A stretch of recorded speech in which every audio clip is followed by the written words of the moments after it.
محمد وآل محمد صلی اللہ علیہ وسلم. اللهم صل على محمد وآل محمد. کہاں کے قریب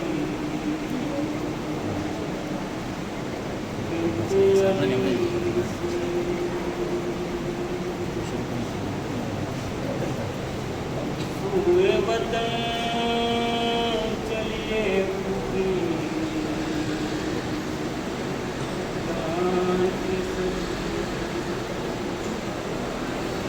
سن کر یہ خبر زخم جگر پتھر سارے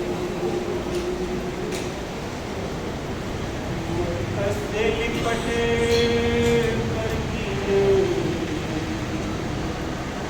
زینب نے نالے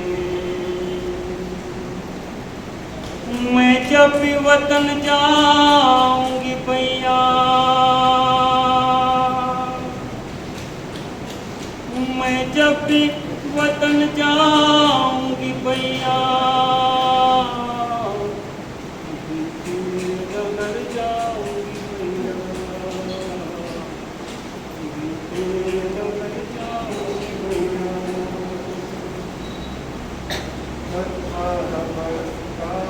اکبر نہیں ہے اکبر نہیں ہے چھ ماہ کا نناوادی اصغر بھی نہیں ہے خاک بزر پر وقت دلبر پامال بدن قاسم مضطر دل سے میں ڈر جاؤں گی بھیا نگر جاؤں گی بھیا نگر جاؤں گی بھیا شادی سے تیرا بات تھا زہرا کا گلستہ شادی سے تیرا بات تھا زہرا کا گلستہ یہ کس کی نظر کھا گئی سب ہو گیا میرا باقی نہیں اب کوئی نگہبان سب بھائی میرا ہو گئے بے جان مر جاؤں گی بھیا تیرے نگر جاؤں گی بھیا تیرے نگر جاؤں گی بھیا عباس سے اور تم سے ہے زینب کو ندامت عباس سے اور تم سے ہے زینب کو ندامت زندان میں چھوڑائی ہوں دونوں کی امانت کیا ٹوٹ گئی مجھ پہ قیامت کس درجہ ہے زینب کو خزالت وہ لب پہ نظر لاؤں گی بھیا بن تیرے نگر جاؤں گی بھیا بن تیرے نگر جاؤں گی بھیا جانے کو لیلا تیار نہیں ہوئے وطن جانے کو لیلا وہ کہتی ہے چھوڑ دوں کس طرح سے تنہا 18 برس کا میرا بیٹا رہ جائے گا اس بن میں اکیلا کیسے اسے سمجھاؤں گی بھیا بن تیرے نگر جاؤں گی بھیا تیرے نگر جاؤں گی بھیا میں جب بھی وطن جاؤں گی بھیا میں جب بھی وطن جاؤں گی بھیا تیرے نگر جاؤں گی بھیا تیرے نگر جاؤں گی بھیا محمد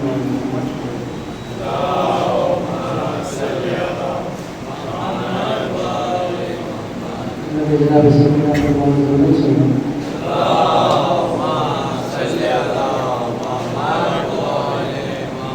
شام کی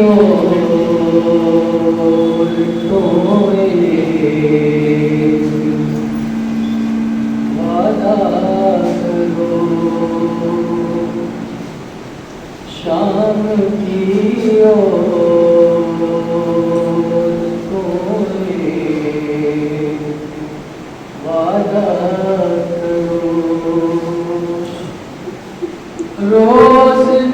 دے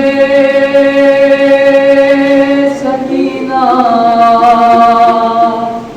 پہ جاؤ کہ تم شام کی عورتوں وعدہ کرو جب تلک لاکھ کر میں نہ آؤں آ کے شمع جلاؤ کہ تم شام کی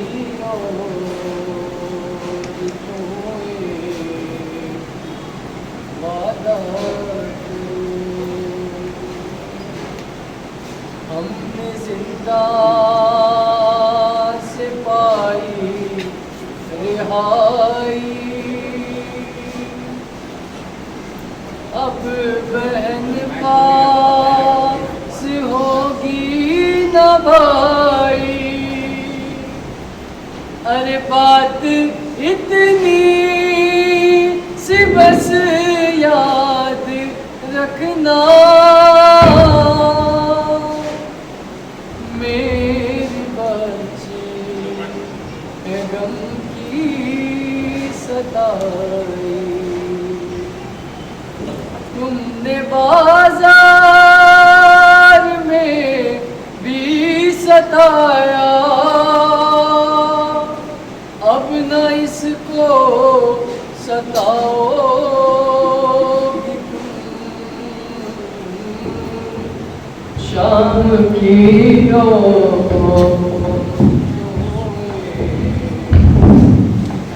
وعدہ کرو ایک اس رب کی تھی شاہزادی اس کا ساقہ تھا عباس غازی ارے مشکی لے گیا سوئے دریا اور کب سے میں گرمی تلائی لوریوں میں یہ سچی کہانی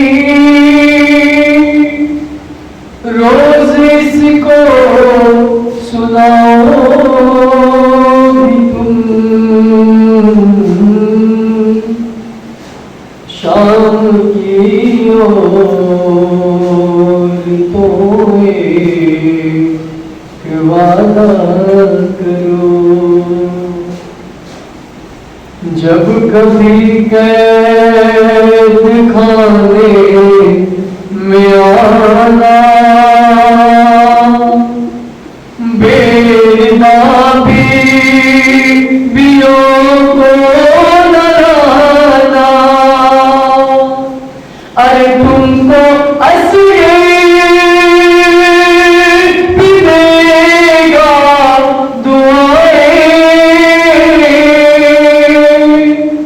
اس کی تنہائیاں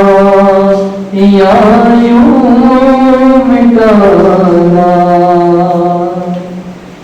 چھوٹے چھوٹے سے بچوں کو لا کر پاس اس کے سلاؤ کہ تم